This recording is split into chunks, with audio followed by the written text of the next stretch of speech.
자, 목선 경계작전을 책임졌던 육군 23사단의 한 일병이 투신해서 숨지는 안타까운 사건, 아까 신 반장이 소개를 했는데 지금 한국당은 이 사건도 국정조사에 포함돼야 한다, 그런 주장을 펴고 있다면서요?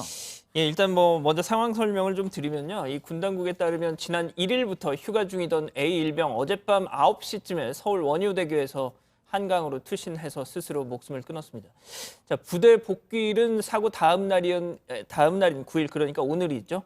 자, 북한 목선이 삼척항에 입항할 당시에 경계를 제대로 하지 못했다, 이런 지적을 받고 있는 육군 23사단 소속 해안초소 상황병이었습니다. 때문에 오늘 SNS와 정치권 일각에서는 이 조사 과정에서 군 당국 조사를 받다가 그 압박감을 못 이겨서 투신한 것이다, 이런 의혹을 제기했는데 당연히 군은 즉각 부인을 하고 있습니다. 애초에 조사 대상 자체도 아니었다면서요?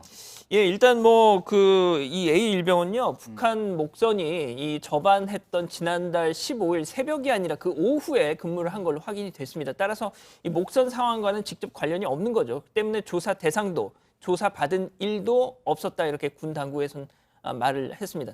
이 합동조사단이 해당 소초를 확인했던 6월 24일 당시에는 또 휴가 중이었다고 합니다.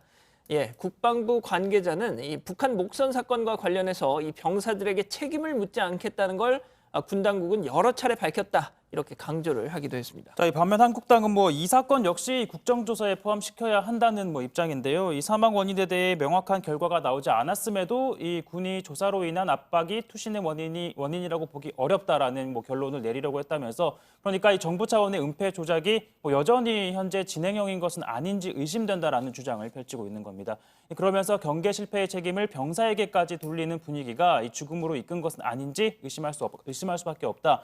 국방부 또 육군의 꼬리 자르기로 보일 수 있다라고 말했습니다. 네, 근데 A 일병의 유서가 발견됐는데 군 생활이 전반적으로 힘들었다, 이런 내용이 있다면서요? 네, 서울 용산경찰서에 따르면 A 일병의 휴대전화의 메모장에 약 3장 분량의 유서가 있었다고 합니다. 부모님을 떠나 군 생활을 하는데 적응하기 힘들었다, 이런 내용이 담겨 있었던 것으로 전해졌고요. 목선 관련 내용은 따로 없었다고 합니다. 다만 군 당국에 따르면 소초에 투입된 이후 부대 간부로부터 질책을 받아왔던 것으로 알려졌습니다. A 일병은 지난달 22일부터 28일까지 연가와 위로 휴가를 사용했고, 이어서 이달 1일부터 9일 오늘까지 정기 휴가를 받았던 것으로 알려졌습니다.